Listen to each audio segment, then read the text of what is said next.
Welcome everybody to Skills on Sunday. I'm your host, DM Gallibond. Today is Sunday, May 17th, 2020, and today we are going to be looking at the feat Elemental Adept. Or Elemental Adept. I don't know. For some reason, I think it sounds better to say Adept, but you will pronounce it however you will. Alright, so let's take a look at this. In 5th edition. The Elemental Adept allows your spells that use one of the following damage types, acid, cold, fire, lightning, or thunder, to ignore resistance to that. Okay, so what does that mean? That means that if you have a fireball spell, let's say, and your opponent is resistant to fire damage, then when you cast any fire-based spells, their resistance doesn't count. They take full damage if they fail their saving throw, instead of taking half damage on failing their saving throw. And another little thing that this does is anytime you roll a 1 on a damage die, it automatically increases that 1 to a 2 if you have the Elemental Adept. But when you take it the first time, you choose one of those energy types or damage types. And then if you want to take the feat again, you can take multiples of those energy types.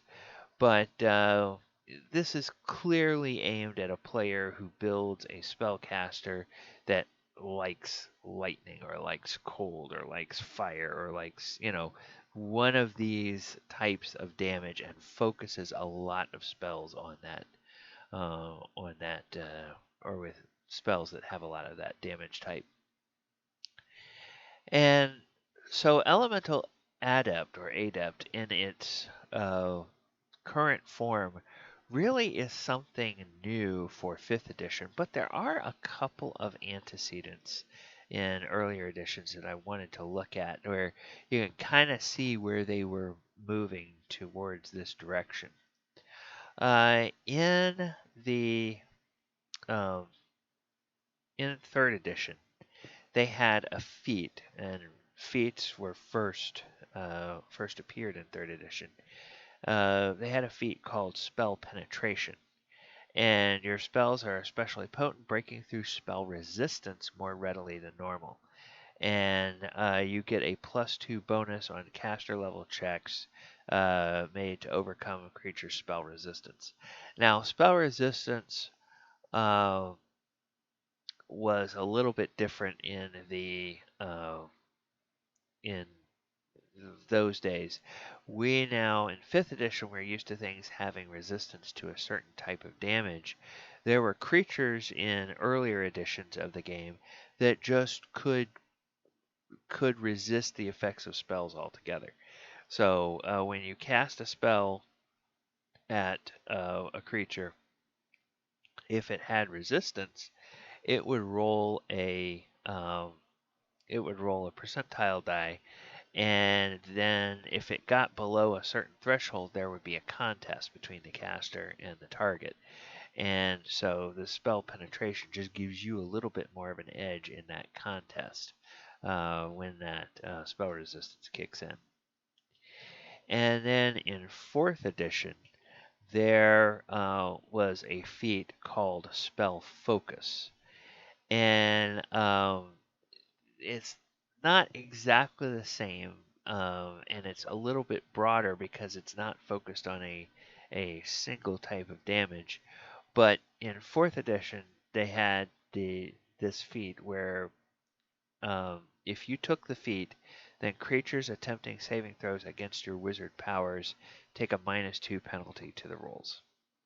So that is, those are the 2 main antecedents to the Elemental Adept or Elemental Adept feat. And I don't know. What do you say? Do you say Adept with a long A, or do you say Adept with a short A? I guess I could go either way, but it's always looked like it should be adept to me, um, for whatever reason. All right, if you like what it is that we are doing here on this uh, YouTube channel, you can click down below on the subscribe button. That will take you to the uh, you know let you subscribe, and then if you click on the bell, it'll let you know every time we post a new video here. If you have any thoughts about the Elemental Adept feat, um, if you have a character that's used that to great effect, or if you've seen that used well in a game that you're playing in, leave a comment and let us know about that. And also be sure to look in the comments and check out all of the other ways you can follow what I'm doing over on my Twitch channel and other things like that. And coming soon, hopefully, once I get it set up, also we'll be doing some streaming on Mixer as well. All right, well, that is going to do it for us today. Have a wonderful day. Take care, and we will hope to see you all later. All right, have a good one.